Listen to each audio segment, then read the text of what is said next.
Hey, folks, welcome back to the In the Chill of the Night podcast, episode number 9. This is Ray Gadetti, and I'm here with my favorite partner in crime, Pete Gagliardi. Hey, Ray, what's happening, man? Pete, how you doing? Good. Good. Hey, folks, I'm super excited. Pete and I just recently finalized, we put together a website that will support the In the Chill of the Night and our first podcast, our leadership podcast, the RF Factor. So I ask you to take a moment, give it a visit at www.rffactor.com. It's our intent to place additional content on the website in between casts that will not only highlight the incredible investigative work that you hear during the In the Chill of the Night casts, where we really look at those heroes that have solved those true crime capers. But at the same time, we want to add leadership content on there. That's something that we focus on with the RF Factor that aims to help aspiring leaders for the future, as well as current leaders grow in the present. Well, so folks, what he's trying to say is come for the concepts, but stay for the stories. I love it. I love how you are able to just in a sentence really tease out just the vision of things. Good job. Distill it down to its basic components, right? Yes, you do. You do. You know, speaking of the stories, tonight we're joined by an old friend, Mark Rusin. Mark's a former Las Vegas Metro copper. Wow. He's retired ATF agent. That's where I met him. You know, during his career, he's witnessed and investigated everything from major fires to homicides, bombings, all kinds of high-profile cases. They served to inspire the author in him. He's a writer. He's written a couple of books. He'll talk about that tonight. He's a true Chicago sports junkie. And so much so that as he grew up, he morphed into this new persona where he could pass for the stunt double for Mike Ditka. Wherever we would go, I swear to God, wherever we would go, people actually thought that we were with Mike Ditka, and he played the part right up to the hilt. But his first book was Justice for Dallas, and he co-wrote that with a gal named Priscilla Barton, and it's a work of fiction. The main character is an ATF agent, Marko Novak, and he's assigned to investigate a brutal murder in Northern California.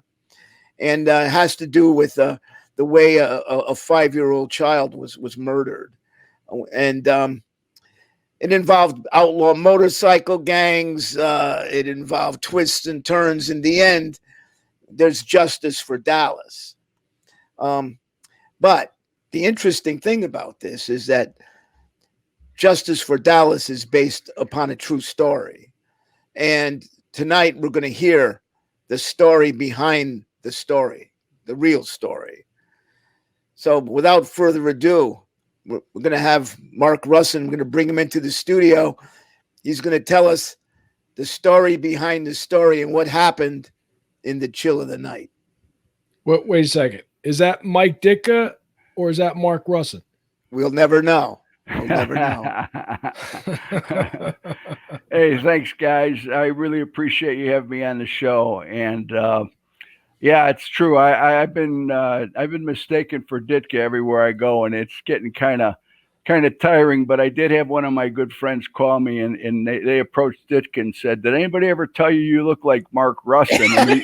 And he says, "A famous author, Mark Rusin," and he got a kick out of it. So that was kind of touche there. So after all these years, but it's great being on the show. Thanks for having me. And Pete is right. I did see a lot of crap in Las Vegas when I was a rookie copper there. I'd spent 4 years in uniform working the Fabulous Strip.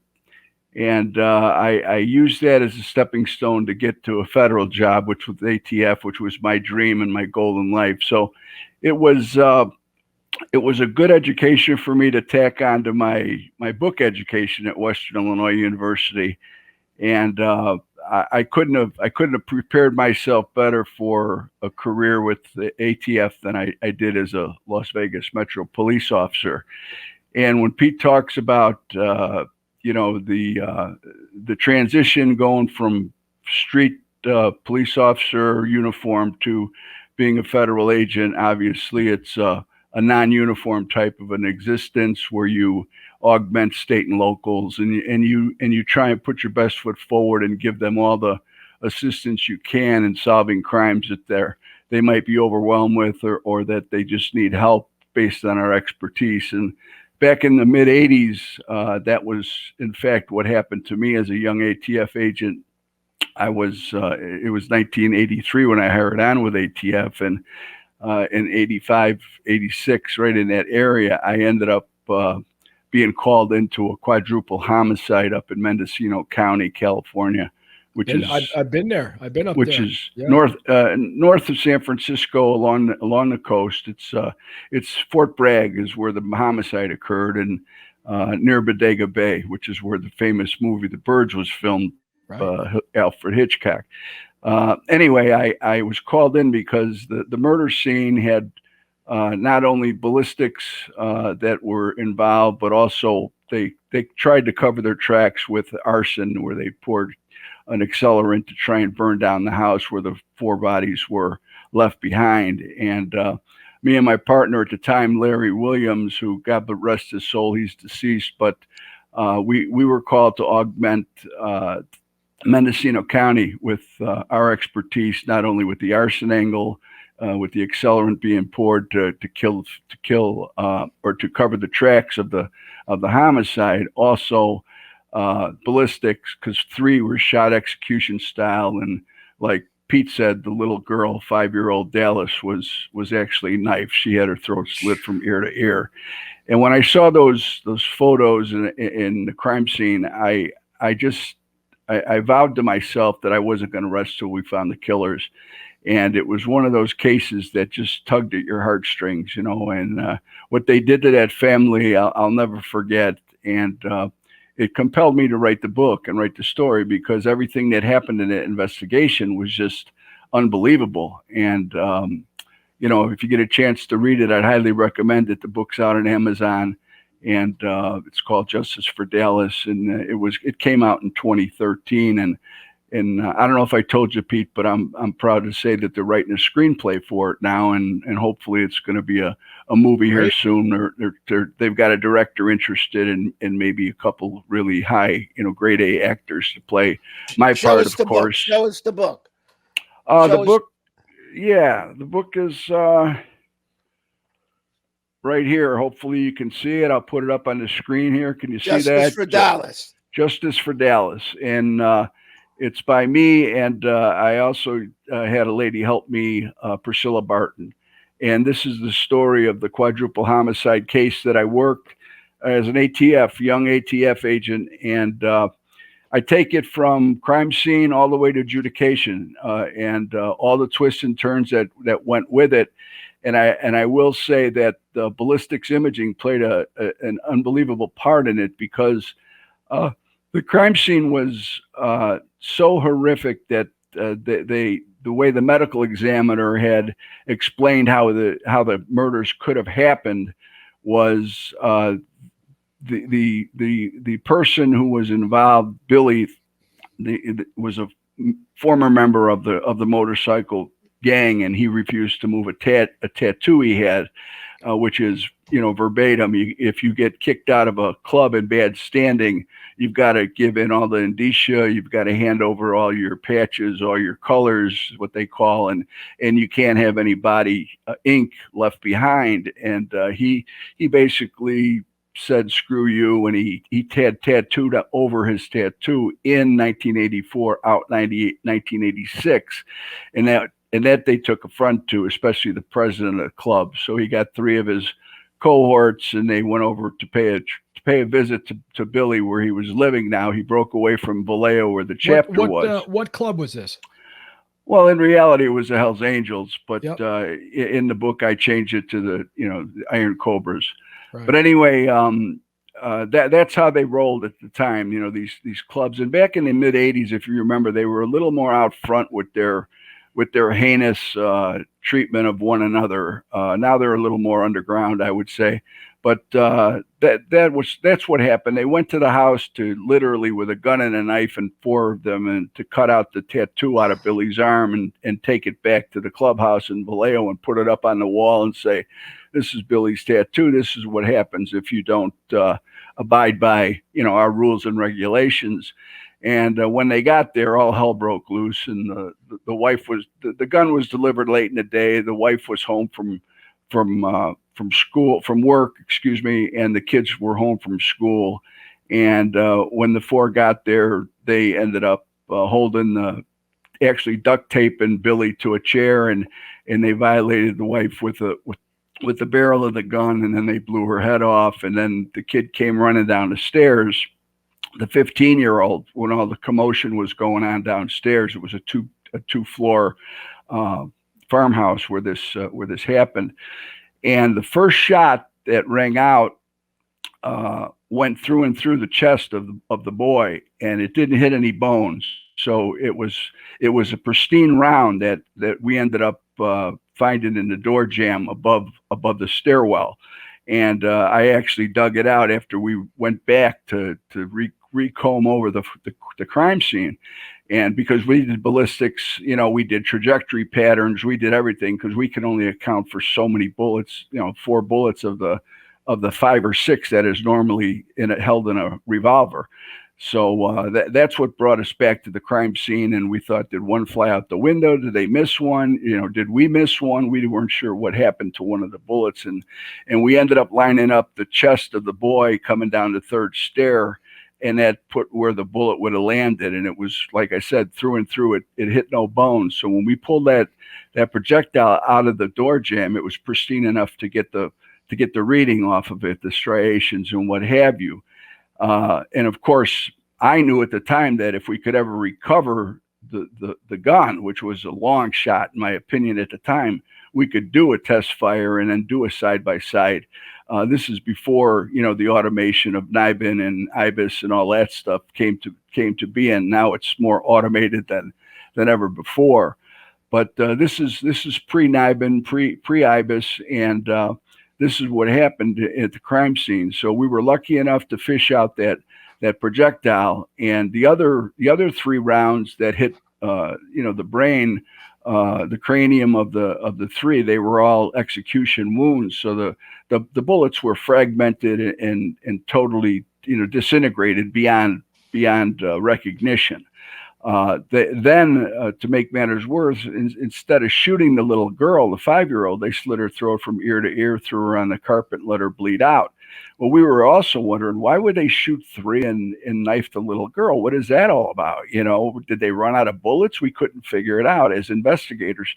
And that's where it turned out that, yes, they did. They did run out of bullets, and we accounted for 4 projectiles.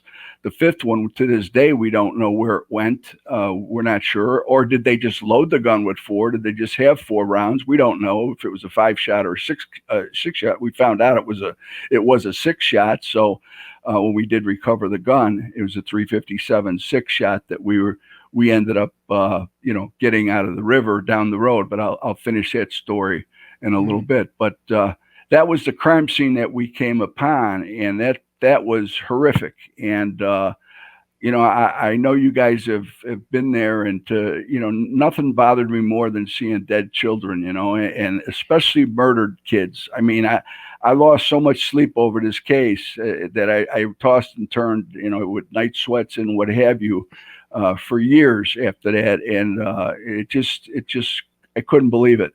What they did with that little girl. How do you grab a little girl by her hair and slit her throat and throw her down to bleed out on a carpet like that? And the crime scene photo of her with the gaping neck wound clasping this little red matchbook car in her hand, and they actually grabbed her from under. She tried to hide under her bed. The medical examiner found a bruise on her ankle, and they pulled her out from under the bed. And Wow. and then Butch, the murderer of the 4 people we found out, actually did the knifing. Did she but know? that Did she know them? Had she seen them before? Were they No. afraid that she would identify them, or what? Well, I'm assuming so, Pete. I'm assuming that, they didn't have to kill the little girl. I mean, I didn't think that they had to kill the little girl at the time, but that's a good question. I don't know. I'm sure the 15-year-old had seen the Oh, sure. bikers before, and of course the wife. I mean, they were running away from the wifers. They had moved from the area of Vallejo, Northern California, to Fort Bragg to start a new life, to get away from the biker family, biker lifestyle. The wife was harping on Billy to start his life and do the right thing. You got a family now, you got a little girl, and because the little girl was theirs together, the boy was hers from a former marriage. So it was his stepson that was killed, the 15-year-old, but it was actually his daughter, the 5-year-old, that was murdered. So did they ever find out, or did you ever find out how the bikers got a beat on these guys up in this family up in Fort Bragg? Well, the bikers are all over the place. They were looking for him, and he thought that he was getting away clean and that they'd never find him, but they did. They tracked him down somehow, some way, and I never did find out who knew where he was staying or what have you, but it was neither here nor there at the time. They got their networks, that they got people working in the telephone company. They got people working everywhere. They got people working everywhere. So for the police department, they got people working. Of course, they infiltrate the whole system, and they can track you down. And sometimes they're better than the cops in tracking people down. Sure. In the truth of it, so that's the deal. And they found them. They knew where. Mark, you said something earlier about the sleepless nights. Yeah. And I think for some people that don't understand this, this oath that was taken, you have sleepless nights. So for some, it might just be easy to sort of close the chapter on that. But you continue to seek justice. Yeah. How do you balance that? Well, people say you can't unsee what you see, and that's the truth. When I worked as a police officer in Las Vegas, another thing that really affected me was, pulling dead bodies out of the MGM Grand Hotel fire when I was a rookie. And those dead faces of those people, I'll tell you what, you don't forget them. You never forget them. And they're with you forever. And even to this day, I have nightmares and night sweats at times. And I think back of, guys with their heads blown off or what, the carnage that we see on the job. And I don't think most people realize that, at least most lay people that aren't police officers. The police all get it. They understand it, and they understand how we live with the, we're human beings, and how we get pissed off when we see somebody murdered like that senselessly. And to a little girl, almost her head she was almost decapitated. Come on. How do you explain that? And no, you can't do it. And like I said, those things are the things that really bother you. They pull at your heartstrings, and the carnage that you deal with. As a street cop, certainly a little more often than an ATF agent, I would say, because, those are far and few between, those cases that we work, that, we're not on a daily basis going to, first responders to, they're not calling you to come to a birthday party. You know what I mean? They're coming because somebody's hurt or killed or shot or what have you. So that's call after call after call. Some nights you have bad nights where it's like every call you go on, there's somebody hurt or somebody, totally messed up or carnage or car wrecks, and even car wrecks with kids, bothered me a lot. Car wrecks with elder people didn't bother me that much. Dead people in a car wreck, okay, it's bad. You don't like to see it, but you see if a dead 12-year-old in a car wreck, it affects you. It bothers you because their whole life. Home. Yeah, exactly. So. But anyway, that was the crime scene that we were dealing with. So then we had to go from there, and the bike that was in the detached garage was a dead giveaway as far as the Harley Davidson, and then of course the sister of the dead lady, she came forward to identify her niece who was dead because she wasn't burned up in the fire. The firemen got there quick enough that she was under her bed, or thrown actually in the corner of her room, but the flames hadn't gotten to her room yet, so she was actually identifiable. So the dead sister, the dead aunt knew it was her daughter, and screamed out, "It's my baby angel," when she identified her at the morgue. And then she's the one that gave us the background as to why the family was there.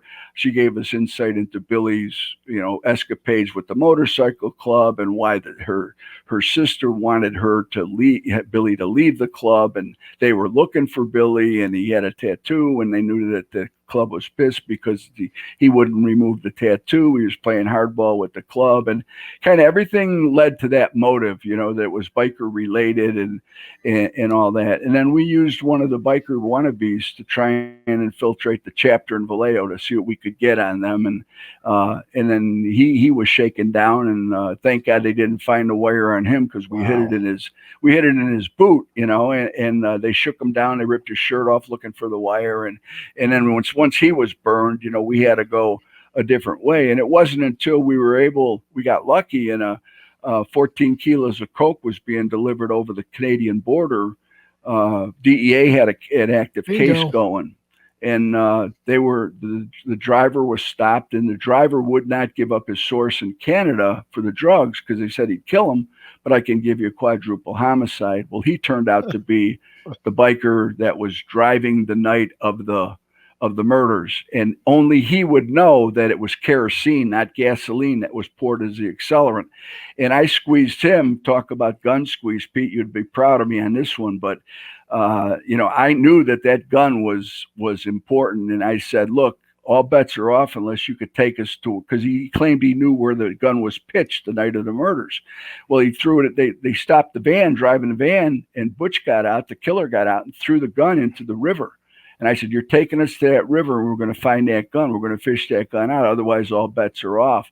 Can you do it?" And we ridded him out in Detroit, and we took him back to the river over in between Vallejo, and we did a 3-day dive with the locals and stuff, and we ended up fishing the gun out. And I was shocked that we found the gun. Number one, it was in the mud. Well, it was in the mud bank, and then not only was I shocked that we found it, I was shocked that it still functioned as designed. When we did the test fire, the gun went off, and I was like, holy smokes, this is great, And then we fished it out, and I hightailed it after I slept. I grabbed the evidence bag and grabbed the other evidence from the crime scene, and I hightailed it to our lab on Treasure Island, because Clive Barnum, who was our firearms expert up there in Treasure Island, I knew he was chomping at the bit to do a side-by-side. He knew about the crime and everything. Wow. And he ended up doing it, and I'll never forget that moment when he did the side-by-side under the microscope. And like I said, it wasn't automated at the time. It was an actual side-by-side. And when he picked his head up and said it's a match, I slapped him on the back. He started choking. I hit him so hard he started choking. And it was one of those moments where, we got him, type of a deal. And, Butch isn't going to be happy with this. And here we linked the gun with the driver of the night to tell us exactly how they killed him. And this put Butch now at the crime scene and being the trigger man and everything. And just like he said, Butch didn't do the killing of the little girl, or excuse me, Butch did the killing of the little girl, because when he directed this guy Chucky Diaz, to grab the girl and and kill her. Chucky had a 5-year-old son, and he couldn't bring himself to kill the little girl. So Butch grabbed a knife out of Chucky's hand and slit her throat and threw her down. Now, how much time had gone by? How much time was that gun in the water? Well, in reality, Pete, it was years. It was 7 years. Wow. In the book, I made it 7 months. So, Right. but that's the unbelievable thing, and that's why if we ever do a movie, at the bottom of the movie scene, it's going to say 7 years later. You know what I mean? When we go to the dive, Right. And 7 years. That's like unbelievable. And you know what they said? It is unbelievable. They said how it was packed in the mud, and it preserved it. It preserved it, exactly. How it was packed in the mud. And it ain't Jersey. There's no salt water there. Exactly. And that's another thing. It was not salt water. Correct. And that's why. If it would have been salt water, it would have been disintegrated. That barrel would have been disintegrated. We would get no reading off of that. But because it was freshwater lake and it had shrunk over the 7 years. And Larry Williams, God bless his soul, he's the guy that got with the geological of California to find out what the water level was like 7 years ago and what it is now. And then we adjusted our search to the bank rather than the middle of the river, because that used to be all water, but but it had shrunk up a little bit. So we're not digging through mud. We were digging through water earlier, but now we moved our search to the mud area and they fished it out of the mud. Wow. And I know Larry. Larry was a good man. Oh, I knew Larry well. He was the best. He was the best. Can I just back up one piece? And maybe you did say this earlier. I'm caught up in every word that you're saying here. What was what caused this this friction between Billy and the bikers there that they were? I did not say that. It's in the book though. And what it was Billy was the treasurer, and Butch, the president of the chapter, thought Billy was stealing money. And they also thought he might be a snitch. And the shame of this whole thing, he was neither. Wow. And he only refused to remove the tattoo. And Butch was like a little Napoleon. He was a little guy. Thank God he's still in San Quentin, last I checked. But he was the guy that wanted to make a name for himself and be the big wheel, and he's the guy that took the 3 guys with him to go teach Billy a lesson. And that's exactly what happened. And that's why they went through the extreme to pay him that visit. And like I said, they went there not to kill the whole family. They weren't there to kill the whole family. They were there to cut the tattoo out of Billy's arm. And when all hell broke loose, that's when they just started to, kill witnesses, so to speak. And they took them all out. Wow. Were they cranked up? Were they cranked up when they went there? I think so, Pete. I think so, because they'd come from a party. They had a big bash and everything, and God knows, drinking, plus the crank and whatever drug was a drug preference of the day. But I there's no doubt that because how do you do that? How else would you do that? If you weren't really messed up on something. It sounded like that there was this frenzy going on. Exactly. They were all in a frenzy mood, especially this Butch guy. So hey, I want to just take a sidebar a second on something you said a few minutes back, and I'm wondering a couple of things. You mentioned the MGM Grand Hotel fire. Is that when you had the opportunity to meet and work with people at ATF? Because you were a copper then, right? In Las Vegas. I was a cop then, and no, the answer is no. I didn't meet the ATF guys until ATF started hiring in '83, and I grabbed a copy off the station board, and I ran to the federal building downtown ATF, and that's where I ran into John Rice, God rest his soul. Yeah, he's passed away. He was a good man. And then Mike Catlett was the rack there at the time. I know you probably know Mike, and I know both. And I met those 2 guys. We sat down, and we were. It just so happened that week there was a rapist, a serial rapist running around Vegas, and I was working a plainclothes unit. My squad was picked to work plainclothes, and we were hanging out behind the hotels trying to catch this guy. who was grabbing girls as they were going to their cars and what have you. So I had just gotten off that shift, and I went into the federal building, downtown Las Vegas to apply for ATF. And when they found out I was Las Vegas Metro, they asked me if I worked undercover, and I said, yeah, I'm doing that now. And I did a couple other minor undercover schemes with Las Vegas Metro, like for pickpocketing down at Las Vegas Boulevard and Flamingo and stuff like that, where that was prevalent. And so the bottom line is I told them that I would be interested in hiring on with them. I just bought a house in Vegas, and I tried to stay in Vegas, but they said, would I be interested in flying to San Francisco? And I sat down with Walt Wysocki, Jerry Rudden, and Ron Comerford. That was my oral board. Those three. Yeah, yeah, you remember those three? Oh, guys. yeah. Anyway, and I was able to bullshit them, I guess, good enough to get offered a job. And then I was speaking Spanish because in high school I took Spanish classes, and I was pretty good at it. Not real good, but I was okay at it. I could.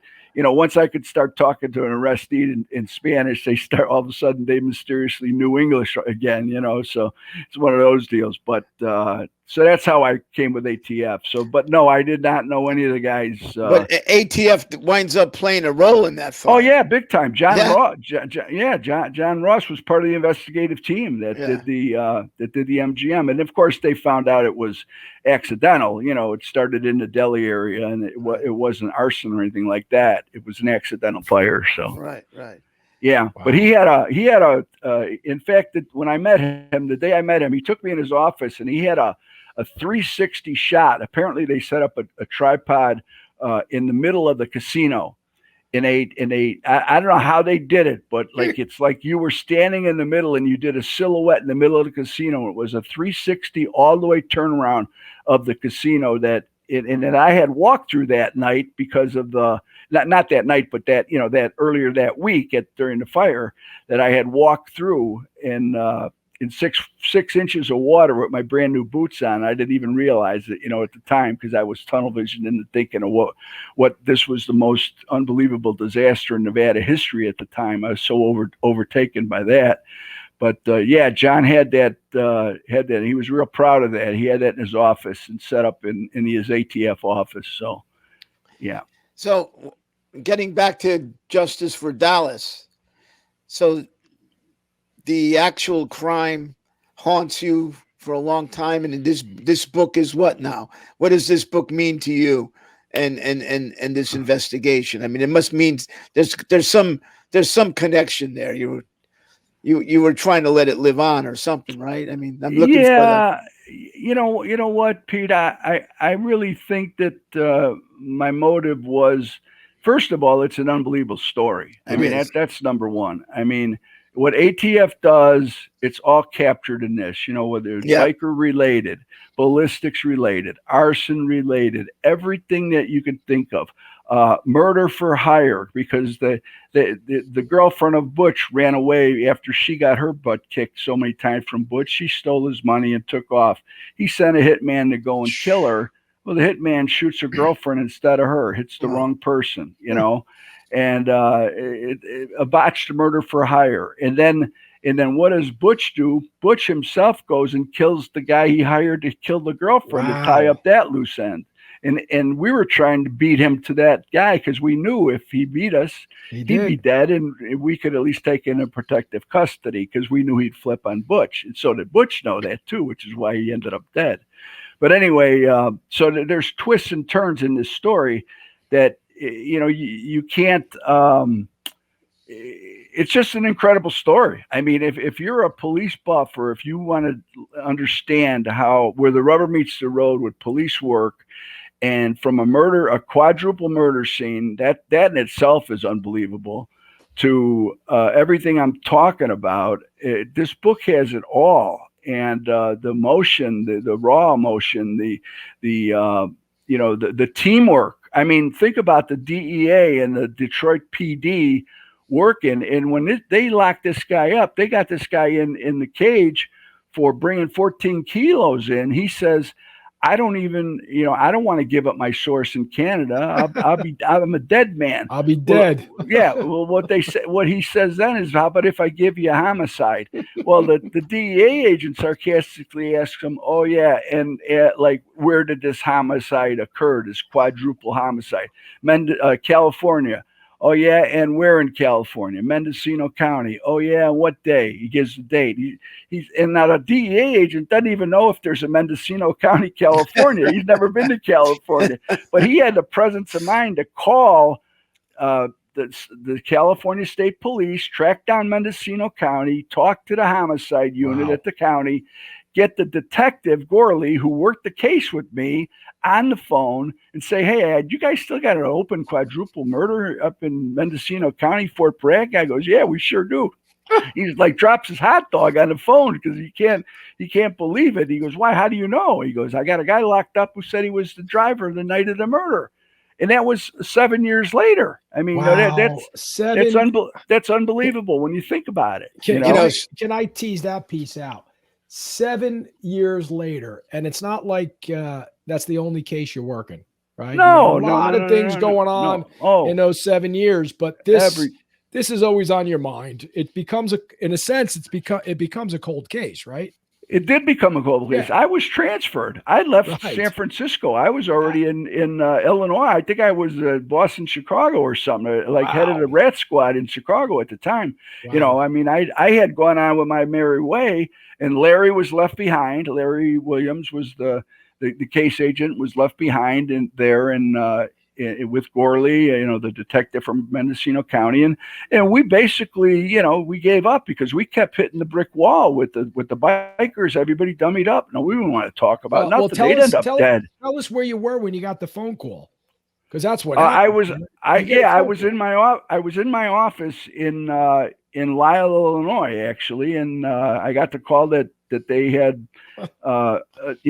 Butch was arrested and everything was, I had been getting phone calls from Larry updating me with everything that was happening at the time, but it just all came together so beautifully, and I knew the backstory about how everything happened, and I interviewed all these guys and found out exactly how it all came to be. And then I was called to testify, obviously, at the trial and all that. But it was an amazing story. And like you said, you add the 7 years. If I had to do it again, I would have made it 7 years in the book, but I didn't. I was working with this gal on it, and she said, let's condense it and make it 7 months. And it's not quite as unbelievable at 7 months as it is at 7 years, fishing a gun out of the river, which is really what the whole thing was about. Well, truth is stranger than fiction, right? Exactly, Pete.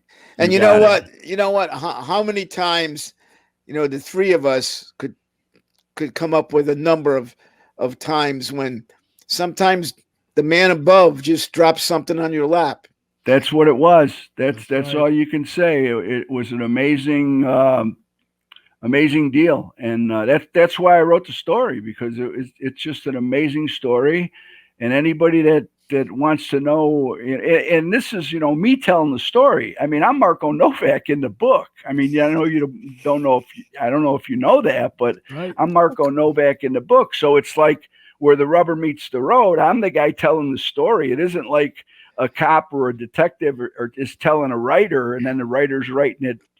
I'm the writer who wrote the story. Right. So it's right there for you. And does the book sort of track to the real story? I mean, the twists and turns are sort of parallel. Absolutely. So it makes sense to, if you want to know what happened, read the book, right? You got to read the book. So Mark, I have to ask then, what was the reason that you went the fiction route as opposed to, as Pete just described, truth is stranger than fiction? Was there a reason for that? Yeah, there was a couple reasons.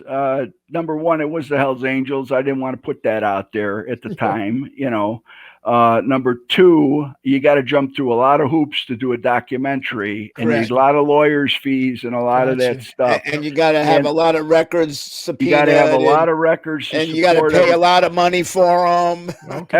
Everything, all the above. And what I said was, if there was a way I could write the story inspired by actual events, and that's the way I went, Yeah, so that's fiction inspired by actual events. But I'm Marko Novak in the book, guys. So the bottom line is, it is close to a documentary, but I'm not calling it a documentary.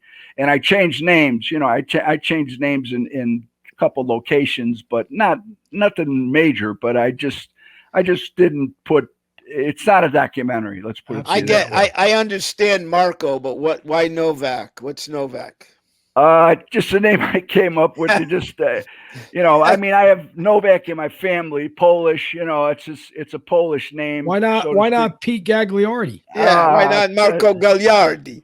Because I didn't have any clothes small enough to have to wear that. If I would have had that hat, I might have been calling myself Gagliardi. Absolutely. But anyway. Absolutely.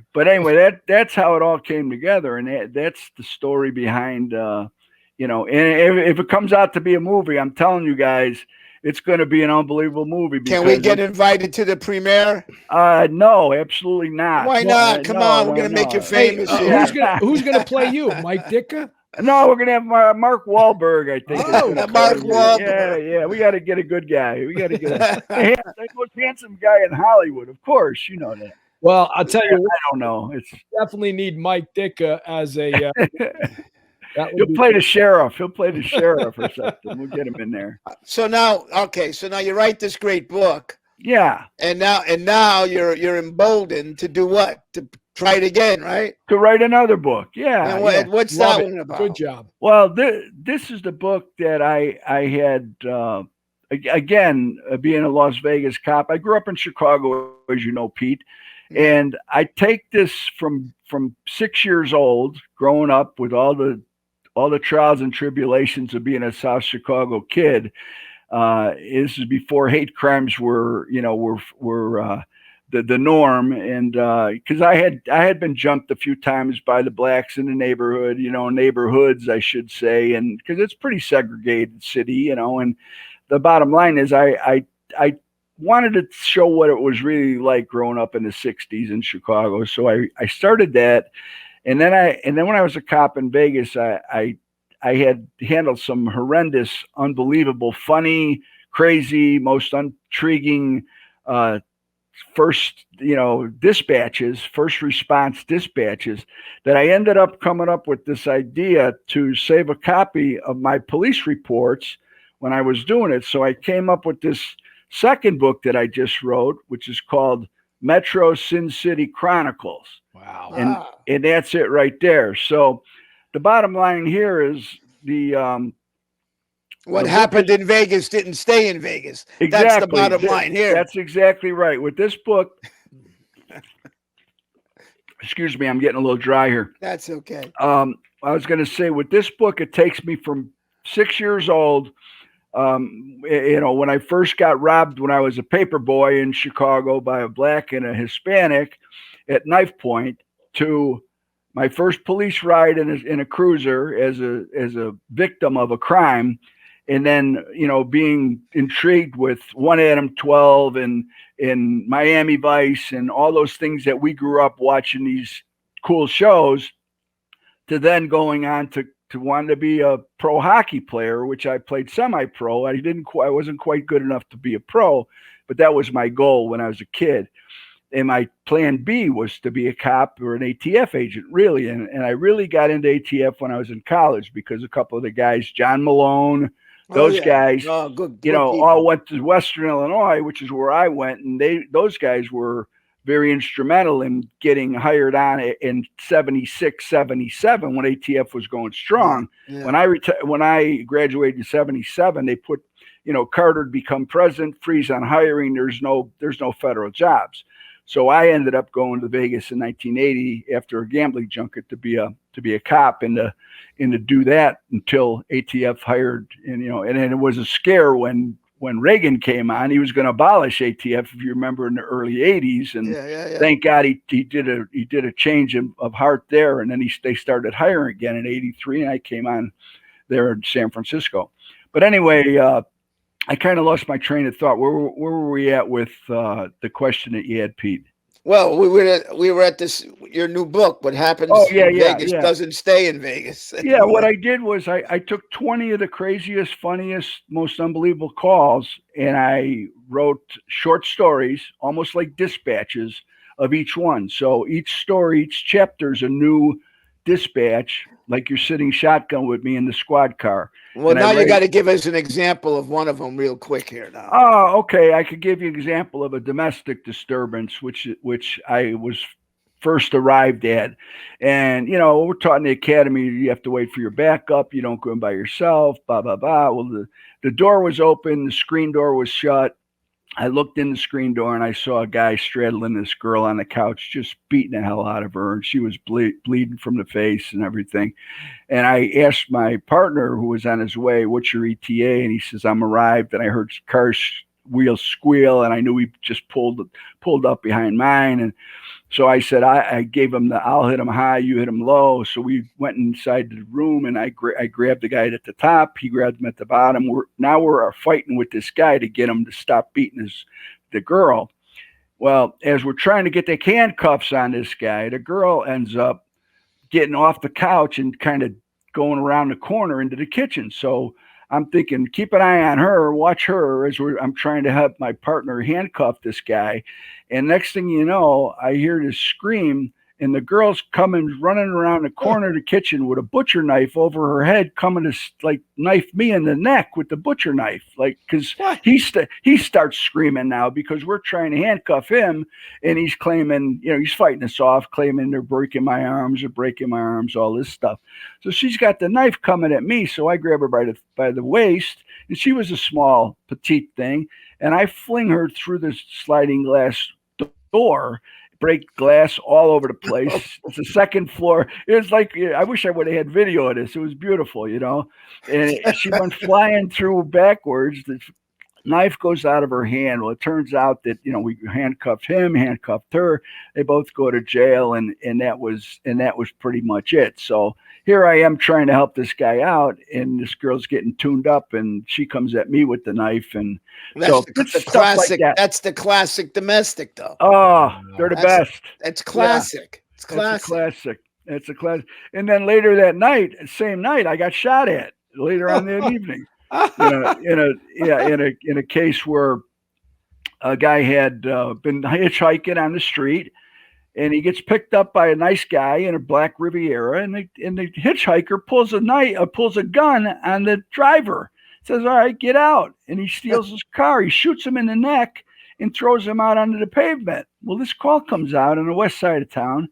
Well, I ended up going to another channel to check what the registration to the vehicle was to see if maybe I'd get lucky and it was in my area because I was working the east side. And sure enough, it was the east side of town where this car was registered to. And me and my partner were sitting behind us, one of those stop and robs, having a cup of coffee, just shooting the crap and talking about the earlier scrape we had with this couple. And I'll be darned if one of the squad cars didn't see the black Riviera, and he pulled him over, and the doors opened, and he has one guy down, and I grabbed the guy, and I pulled the gun out of his waistband that he had. He was the friend of the guy. He went and got picked up, by the guy who was hitchhiking. And so he went running over the wall, and then we ended up turning the person over to the detectives with the gun that had one spent shell, which is the round that shot the guy in the neck, the driver in the neck. And then we sucked in the perimeter in the yard, and the dog was coming, and the helicopter was above, and this guy comes out of the bush as I'm looking to my right, and this guy comes out, and I see muzzle flash, 3 shots comes ringing out at me, and they returned fire on this guy, shot him 8 times, and he lived. And thank God the guy was a crappy shot. He shot above me, and that was the deal, and that was all in one night. So stuff like that, where I write from first person about my adrenaline, my what I see, what I did, how I felt, praying to God while I'm there hunkered down in a fetal position and hoping not to get shot. You know, I'm glad I wore my vest. I want to be buried in Chicago. All the things that go through your mind when you're in a situation like that.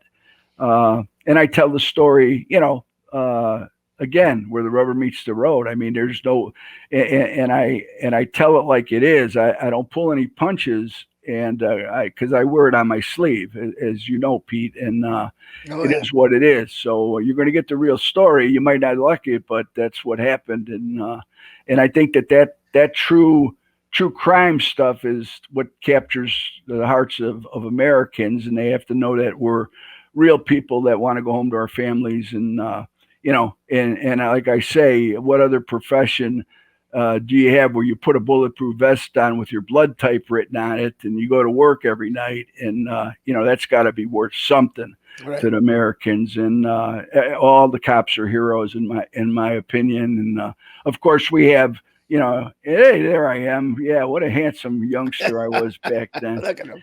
But anyway, that's that's the stories that we're talking about. And it was I wouldn't change my career for nothing. I mean, I enjoyed every minute of it. Law enforcement is a noble profession. It's a fun thing. You meet a lot of great people, and you know, I wouldn't change it for the world. And now I'm writing about it. So is that the real Ditka, or is that you back there?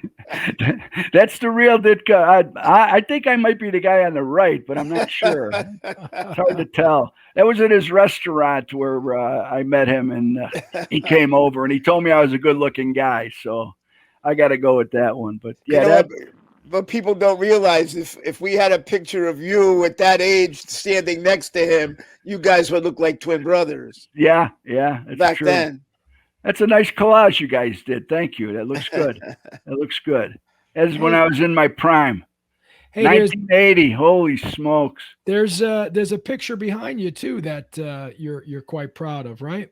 Were we talking about the one with Clinton? Yeah. Well, Tell I mean, it's a sad story. I mean, it's the Waco when the Waco families were. This is May of 1993, just after Waco happened, and our dead 4 agents were, etched. Their names were etched in stone at Judiciary Square there in D.C. And the president had invited the families to the White House, and I was appointed as ATF's liaison, so to speak, to introduce the families to, and I spent the whole week with those families because they were there for the week, and I brought them to the Rose Garden to meet with the president, and that picture turned out, really nice, and I'm talking and he's listening. That's the most coolest part of that picture, because he wanted to be briefed. In fact, one of the agents was his father was a Secret Service agent, retired Secret Service agent. And I guess I got to move over a little bit, but there's the picture with me and Clinton. If you could see it. Put the light on it. Can you put the light on it? Yeah, I think I could probably put the light on here. Hold on a second. I gotta. Sorry, we'll edit this piece here. You see it any better? Oh yeah, perfect. Now we can't. There we go. There you go. It's right over my shoulder here. Yeah. We'll focus in on that. Right there. There you go. That's me and Clinton. There's me and the vice president next to him. That was introducing the families of Waco that day at the Rose Garden. And May 15th of 93 was the date on that. I remember that day. Yeah. It was a proud day for me, but it was a very sad day. It was very emotional. It was it was tough. It was a tough deal. Yep. But anyway, that's that. Well, so those are my books, and that's the story of me. And I'm alive and well and kicking and living in Tucson, Arizona, with my lovely wife. And hopefully, I'll keep.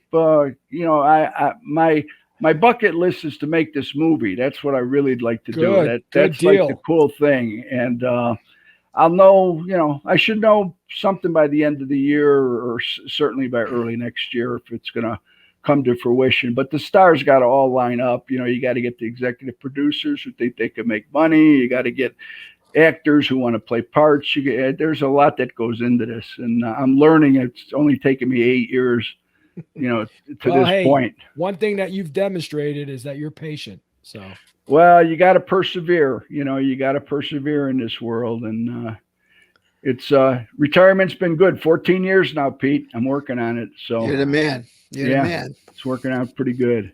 Well, hey, Mark, I can't thank you enough for coming on.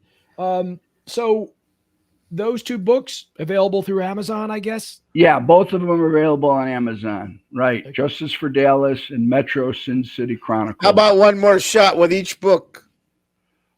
Sure. Hold on. I'll see if I can get them both up. Pete's gonna charge you for advertising. Oh yeah, that's for sure. There you go. Can you see We'll send you the bill. We're gonna send you the bill. Yeah. Good stuff. And they make good Christmas gifts. They wrap real nice, and you could get like 10 of them in a crack. And and if you don't want for that, you could use them for fire starters next to the fireplace. That's right. I'm going to tell you, I'll be buying them, Mark. So and let me tell you, if the movie comes out, you guys better line up and see it, because it's going to be a real good one. I'm telling you, we're expecting to get invited. You're in, buddy. You're in. Hey, Mark, any other places people can find you at on social media or website or anything? MarkRusin.com. That's my website, and you can order the books on there too, but it doesn't matter. It's the same. I don't get any more money if it's off of that. But the bottom line is, you go to Amazon, type my name in, or type in the titles of the books, or just go to Amazon. Just go to MarkRusin.com. Awesome. MarkRusin.com. Awesome. Well, Mark, can't thank you enough. It's been a ride, man. Well, I'm glad you guys enjoyed it, and I won't tell you the ending of Justice for Dallas, but it's in the title. It's in the title, so I'll tip you off with that. It all ended well, even though I wanted to put him to death. He got his sentence like we were hoping for. So he won't see the light of day ever again, which is good news. So good job. Yeah, nice. Sounds work, good, Mark. Okay. All right, guys. Thank you so much for having me, and good seeing you guys again. And be safe. Thank you. God bless you. God bless you guys. Bye-bye. You too, man.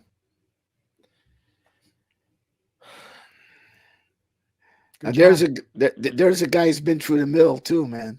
Yeah.